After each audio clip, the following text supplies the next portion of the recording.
Okay, three, two, one. Hello, all you lovely people out there trying to make the world a better place. Welcome to the Dead Man Walking podcast. I'm your host, Repeatedly Dead Fred, author of the upcoming book, The Summer I Died 20 Times. Thus, the name Repeatedly Dead Fred, because that's what happened to me. I was repeatedly dead. So today, in the theme of getting my book published, many people have helped me get my book published, and I'd like to return the favor. So today we have Mr. Elliott Katz, who is a not so emerging author, but he's got a few works under his belt so far. But I think I'll let him talk to you about that. He was also one of the beta readers on my book. So, Elliott, thank you so much for that. And take it away. Okay, Fred, it's good to be here. Thank you for inviting me. My I pleasure. enjoyed reading your book. It had a lot of good stories. A lot. It's it's a serious topic, but there's a lot of fun and a lot of humor. So it makes it a fun read and but Mhm. informative at the same time. So thank you for the opportunity to read it and give comments because I always like to give comments and advice to Mhm. people. So And you I wrote. did a lot of good comments. Thank you. So I wrote two. I've wrote several books, but the two books I want to talk about today are about relationships. One is called "Being the Strong Man a Woman Wants: Timeless Wisdom on Being a Man," and that's a book for men on teaching them all the insights about being a man that a lot of men in this generation didn't learn, including myself. That's why I wrote a book about it. And then it tells things like the importance of showing leadership and making decisions. And the newest book is called How to Get Your Man to Wear the Pants So You Don't Have to. And it's a response to women who said, I read your book for men. How do I get my man? You tell men to take the lead. How do I get the men to take charge more at home? So this is a book of strategies how Mhm. women can do that.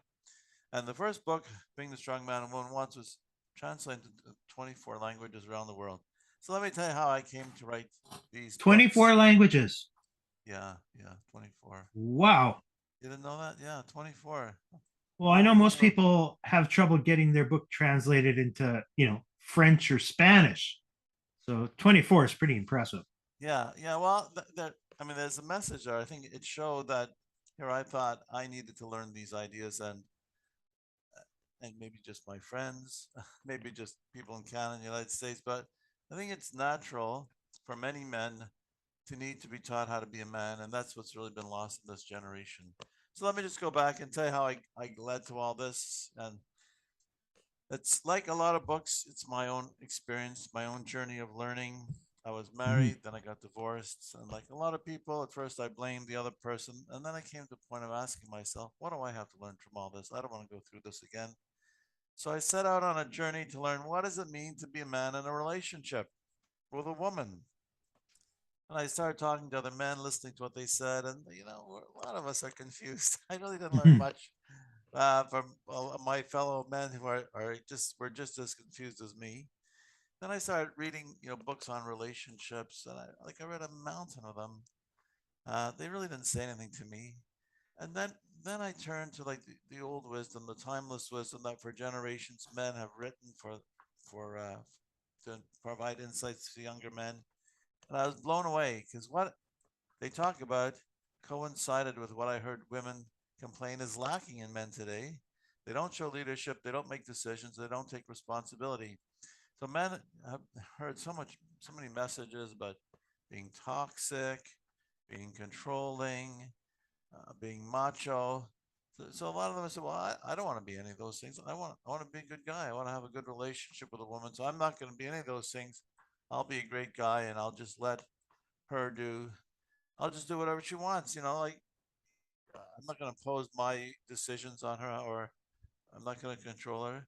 Whatever you want. Yeah. Don't Avoid the ever say conflict. what. Avoid the Avoid conflict. conflict. Avoid Yeah. conflict and avoid being accused of being controlling. You can't. If I say whatever we do, whatever you want, you can't accuse me of being controlling. And if it's a bad decision, you can't blame me for it. Or men think they can't be blamed for it, but still women will hold them responsible because they'll say, "Well, you should have told me not to do it." Mhm. And then, but that's what they think. But it's not working. And women don't respect them, and they see them as weak, and they really feel that they're not being a man. Like one woman said to me, if I have to always tell a man what to do, it makes me feel like he's a child and I'm his mother, and I don't want to be his mother. Very, very common feeling like I don't want to mother this guy. I want him to be the man, and just even I was once interviewed by. I've done a lot of interviews by the relationship columnist for the Wall Street Journal. She's single, and she said if a man asks her out and he doesn't have a plan, that's a big strike against him. And I've talked to other women too, like they won't even go. The guy, if he asks her out, and then and she says, okay, well, what do you have in mind? If he can't decide, if he can't choose a place, a restaurant to meet, a coffee shop, or an activity, she won't go out with him because to her, it's like if you can't even choose a place to go for a cup of coffee, how will you deal with the challenges that happen in marriage and family life? Hmm. Be a man with a plan. That's what I tell men. Be a man with a plan. So what was really interesting was I kind of thought I would tell men, read the book, don't let your wife see it. Just read it and do it. Hmm. But the big fans of the book were actually the women who would buy the book and give it to their husbands, say, this is what I've been trying to tell you all this time. You know, I want you to take the lead. I want you to make decisions. I don't want to always have to make all the decisions. Even like a lot of people say, oh, today's women are strong and independent, and they are, but they may be strong and independent in their careers. But women will say to me, I may be a boss at work, but when I'm with a man, I want to feel like a woman. I want him to take charge, and I want him to make me feel safe and protected. When a man can make a decision, makes decisions, is a man with a plan, plans things, and knows what he wants, a woman feels safe and protected. Yeah, it's men today weren't really taught that, but it is so important. It's really amazing. Like men today have been the things they've been told are just it's tragedy because men want to be good husbands, they want to be good men, but all the things they've been told and that they hear in the media, it just frustrates women, and it's like, and the men can't understand why aren't I doing what I'm supposed to do? I come home every day talking about my feelings. Don't you want to hear me talk about my feelings? Well, not exactly. No, they don't. They don't. Occasionally, okay, but don't come home every day talking about your feelings. Once I did an interview, and a man actually said to me, "When a man cries, isn't that a sign of strength?" I said, if someone you loved has passed away, you can cry. But if you come home every day crying about how your boss treated you, it doesn't make the woman feel safe and protected.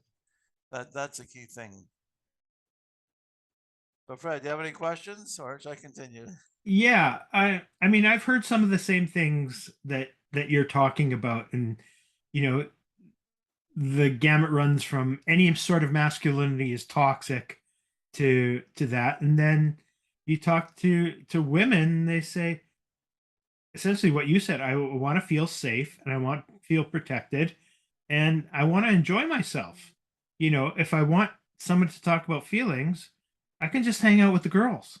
Right, right, Um, but on the other side of things, you know, I've heard a lot of men come home from work and say, I'm an executive. I'm making decisions, 12 hours a day. When I come home, I just want to decompress. I don't want to be making all those decisions. And I can see that, but you can't offload everything, I think. okay, that's a great, great point. I'm glad you brought that up because men will say that to me. I work hard all day. I come home, I'm exhausted. I don't want to show. I tell them show leadership at home. I'm showing leadership all day, and I tell them, just you show, you work hard at your job because you want to provide a nice life for your family. So for the same reason, you have to save some energy to show your share of leadership at home for the same reason, because you want to have a nice life for your family. You don't want your wife to get so frustrated and fed up with you that you end up with a divorce or things like that. You don't want that. So if it's so, I think men don't seem to understand just how so important it is for the man to show his share of leadership. You know, and then on the other hand, you get men who will say, "Well, my wife complains I don't do enough at home, but when I come home, I do whatever she tells me to do. She says, wash the dishes, change the kids' diapers, put them to bed, give them baths. I do whatever she tells me to do. I'm going nonstop. How could she say I'm not doing enough at home? So I tell these men, well, you see, the thing is, men and women speak different languages. It's good to come home and help. There's a lot of work, especially when you have little kids. But if you're just doing what she tells you to do and not showing your share of leadership, then you're not really. She doesn't see you as a husband and a father. She sees you as a mother's helper. That's what a mother's helper does. They come over, whatever the mother tells them to do, they do. But so it's really important. Save some energy to show your share of leadership, and be aware of the problems. Uh, just think in television. If you look at old television shows like from 1950s and 60s, like Leave It to Beaver and Father Knows Best, what happened in those shows? The fathers would come home. Then all these things would be happening when they weren't there. Father would come home and find out, oh, there's this problem, and he would take charge and solve it. I mean, they were kind of idyllic and unrealistic, but that was the message. They didn't come home and say to their wives, "What should I do? What do you want me to do?" Which is what so many men today do, thinking they're being great men, and they want to be great men, but they don't realize they got to do more than that. I mean, look at the shows today. I mean, an example I always do, like Homer Simpson, like men are portrayed as a helpless buffoon that need the women to tell them what to do. Well, it's good comedy and we could laugh, but people shouldn't get the idea that this is what a man is. This isn't what a father is. He's not a buffoon. He's not someone to be ridiculed and laughed at. His job is to come home and be aware of what's going on in his family, and with his kids, with his wife, and say, "There's a problem. Okay, we got to solve it. This is how I think we can solve it. I'm aware there's a problem here. This is how we can solve it. Our son isn't doing well at school. I checked into for getting him a tutor. All these things, like, solve the problems. Show initiative, show leadership. The woman will love you for it, because otherwise she feels you're just leaving it all on her, and she and Mhm. she gets fed up with that. I think you make an interesting point about leaving some of the leadership at work. And, it's such a tricky thing. We're not taught leadership. I mean, you've got graduate studies, I've got an MBA. There's never a course on leadership or how to run a team or anything like that. So I think a lot of people, and certainly some managers that I've had, have gone overboard in trying to assert their alpha leadership qualities, and that can burn you out. And for sure, it won't leave you anything to take home, where it's arguably more important to show some leadership or more balance in the relationship than just saying yes dear, yes dear, yes dear.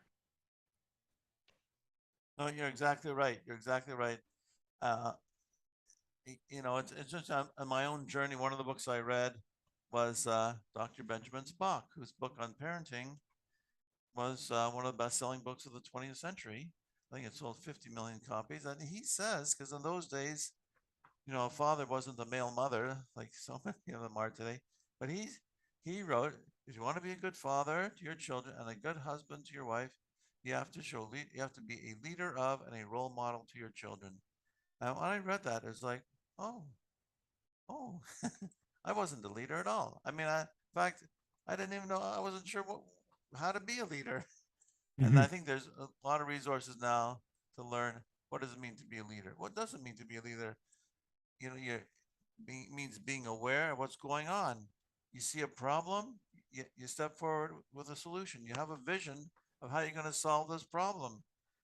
People, when a you know when a father, let's say that he has a son, he's got lots of problems, and the father's just like ignoring it, like, what do I do? What do I do? Maybe just give him time to himself. But when a father says, "Oh, look, this is what I'm going to do to help my son," and you then say, "Oh, other people say, yeah, I'll help you with that." When you have a vision and a goal of where you're going, people say, "Hey, I want to be part of that success. I want to be part of achieving that." The thing is, like, have a goal, have a vision, have a plan. That's what a leader does. Not a leader, person's not a leader, just says, "Oh, tell me what you want me to do. I'll do it." But you're right. You're right. I think it's interesting. You say that because when I was on my journey, and I'm thinking, okay, well, how do I learn to be a leader in a family, a leader of my children? I said, well, there's no courses on that. Where do I learn this? And I felt that, well, the principles of leadership were the same. So I took a course on leadership. And the most important thing I remember the teacher saying was that you have to speak to a person the way they need to be communicated to, not the way you want to talk to them. So you might want to say to some, just do this, do this and come back when you've got it done.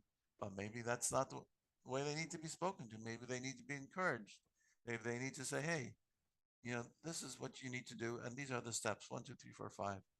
Maybe that's what they need. You have to use your judgment and decide. So it was really a learning process for me. And you're right. I mean, when you think of all the things they teach in school, they don't really teach you like how to be a leader, how to be a leader in the community, how to be a leader in your family, how to be a leader in a relationship with a woman. In fact, it's interesting. A lot of people might say, women will say what I'm saying is politically incorrect. But really, women will say to me, I'm old fashioned. I like a man who's a leader. But they think they're the only one. But virtually, Mhm. that's what women say to me. I want a man who takes the lead. I don't want him to tell him what to do. I want him to do the exercise of figuring out, okay, we're going to go out this Sunday. You plan it. Like, figure out where we're going to go. What do we need to take with us? Do that work. They call it emotional labor of actually thinking and organizing and planning what needs to be done. And don't leave it all on your wife or your girlfriend, because she just gets frustrated with it, and she's going to be fed up with you, and she's going to dump you. Maybe. Yeah. I also think we should take a bit of a tangent in differentiating between something that language that's really popular right now and people trying to sell you on becoming an alpha male versus, basic leadership traits. And you have, there's courses you can take to, you know, level up and become an alpha male. But the thing about alpha male, it's there's only a small percentage of the population that genetically can be an alpha male, no matter what society throughout the animal kingdom. There's very few alpha males, and you can't make yourself into this sort of unicorn that doesn't exist.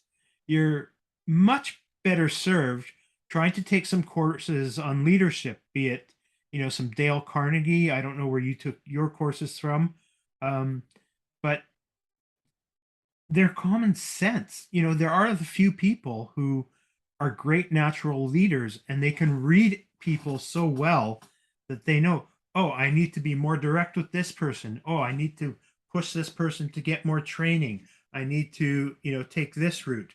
But for the most part, we need help. And being a leader is recognizing when you need help and then acting on it to find ways to make you a better boyfriend, a better husband, a better father. No, you're absolutely right. I've seen that alpha, beta, what else, sigma, Sigma. all these things. I'm not really sure what they all mean, but really, the common problem you hear is like they'll say, "Well, my husband, he's an alpha at work, but he's a beta at home." So you think, well, if you're an alpha at work, then you know what you need to do. You have the skills to show your share of leadership, and realize that your wife is really frustrated. See, a lot of men think I'm being the greatest guy. Like, I'm not controlling. Just we'll do whatever you want. I'm the greatest guy. Why does she hate me? Really? So you're right. I'm not really sure these terms alpha, beta. Just take the lead, be a leader. That's what they want. It's like a dance. If you're dancing, like the old-fashioned dances where the man led, the woman really Mhm. wants you to lead, and she doesn't want you to dominate her or control her. She doesn't want a tyrant who's going to abuse her. Of course not. But she doesn't want a man who just says whatever you want, whatever you want. I just wrote an article. It said, why saying whatever you want will lead her to lose respect for you? Because that's not what she wants. She wants a man who can has some backbone, and like I said, make her feel safe and protected by taking charge and dealing with problems. It is so important. And she doesn't want to have to tell you what to do. These don't have to be the world's biggest problems that you're working on.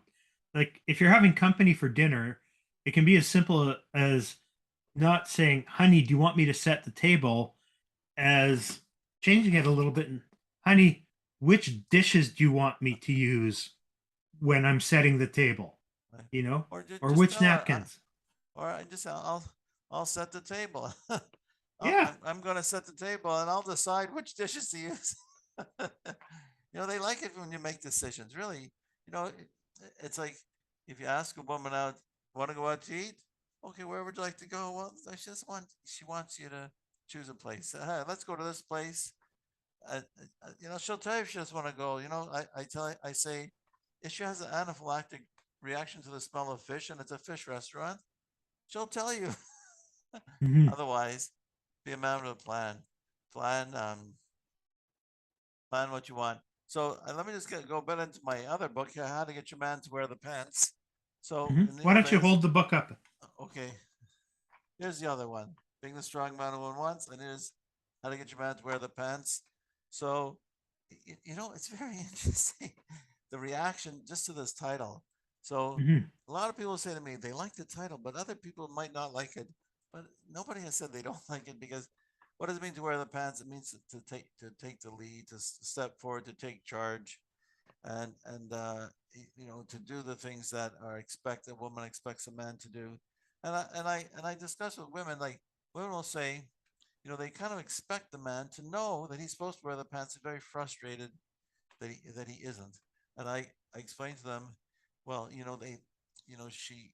wasn't taught. Like when I teach men about, you got to take the lead, and you can look at the reviews on Amazon on my book. So many of them will say, no one taught me this, B. If I had learned this while I was married, I probably wouldn't be divorced today. There are lots of comments like that. So, so if you're a woman reading this book, realize he really doesn't know. I know someone who does coaching for men, like whose marriages are in trouble, and it's like similar to my experience, his own journey. He says he was married 28 years. He never realized this is what he should have been doing while he was married.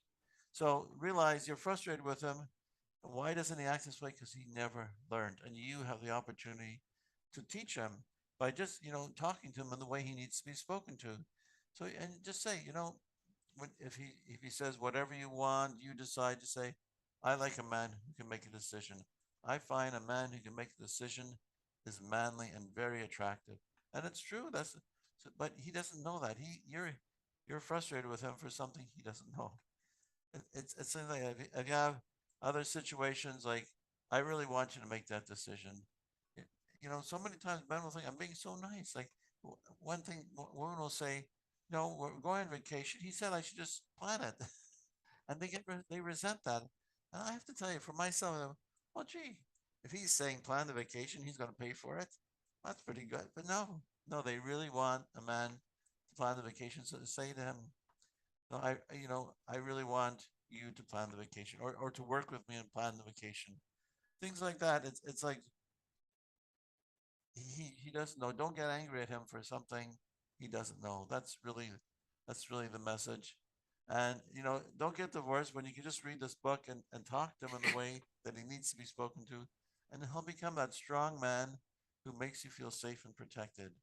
You know, women tell me when a man makes them feel safe and protected, there's certain calmness in their life. It's like they feel they can relax because they're safe with him, and that's really what they want, and they love a man like that. And yet, unfortunately, today's world, no one ever taught men that. It's really sad. So that's my goal, is to change the world, and try to reduce the number of divorces, especially divorces with kids, which are there are way too many. Hmm. So, if people want to get a hold of you, Elliot, and buy one of your books in 24 different languages, or give your book as a gift to somebody they think might need it, how do they get a hold of you? Or if they want you to speak at an event, how do they get a hold of you? Okay. Well, it's easy. They can go to my website, which is www.elliottKatz.com. It's ELLIOTTKATZ, or Z if you're in the United States, Mhm. .com.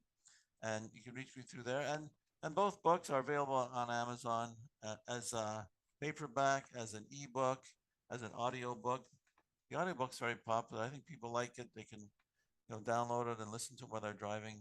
So and if you have any questions, you can contact me. I'm really on a mission because I think just feel so many divorces are unnecessary.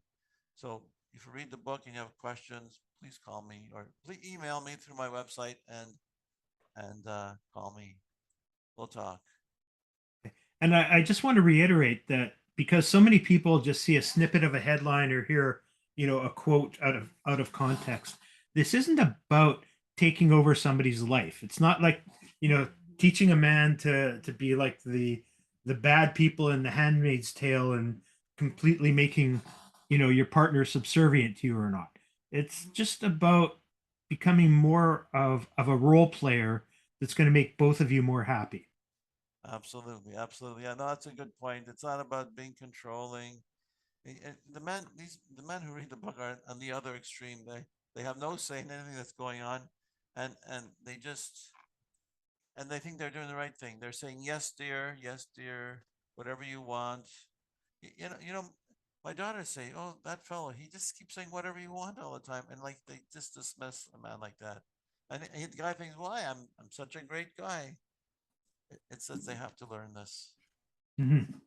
Okay, I'm going to throw a curveball at you, Elliot, that I didn't tell Okay. you before. I've Okay. got a list of 30 random questions here Oh boy. that I'm going to pop out to you. So I'm going to ask you to pick a number from 1 to 30. And How and many if are you you don't gonna like ask it, me? just one. Oh, But okay. if you don't like it, you can pass. Okay, But 8. number 8. If you had an unlimited budget and could buy a painting from any artist, who would that be? Well, ask me another one. I'm not familiar with art. Okay. Okay. If you had to give a book to somebody beyond the books that you've written, what book would you um, offer to them? Well, that's a great question. So there's a book I've read. Uh, I think I've read it 3 times, and I've listened to it Hmm. on tape about 50 times. So Hmm. it had a big impact on me. It's called How to Argue and Win Every Time. Have you heard of it? It's by Yes, you Jerry. recommended that to me. Okay, there you go. There you go. So it's by Jerry Spence, and it's sort of tied in with showing leadership, but it's about he's a trial lawyer and he's taken on very big cases, and he's won, and he talks about how he argues cases, and I'm not going to court to argue cases, but it's really about how to speak in a persuasive way, how to influence people, and really how to get your message across, and how like he starts right off by saying, why do we need to argue? Can't we all just be nice? He says, well, sometimes you need to Hmm. argue and to be alive. Part of being alive is arguing for yourself. And he just it, he talks about you know the emotional argument versus the logical argument. Basically, emotional arguments always win, are much more, or let's just say, are much more persuasive. I read it. It really had a big impact on me, and taught me to speak up. He says we got to speak up. He said express your point. So it had a big influence on me, and that's why I listened to it about 50 times. It's a Hmm. great book. Read it, Fred. Did you read it? No, it's on my list. Okay, read it. So thank you. Thank you for coming on, Elliot. I appreciate this very much. And I hope the audience gets a lot of value out of this. And so we're going to wrap up. Thank you to all of you tuning in for joining us on the Dead Man Walking podcast. And as the cool kids say, please like, subscribe, smash that button, and whatever else you have to do, share, go to Elliot's website, all the good stuff, and have yourself a great day. Take care. Okay, thank you, Fred. My pleasure.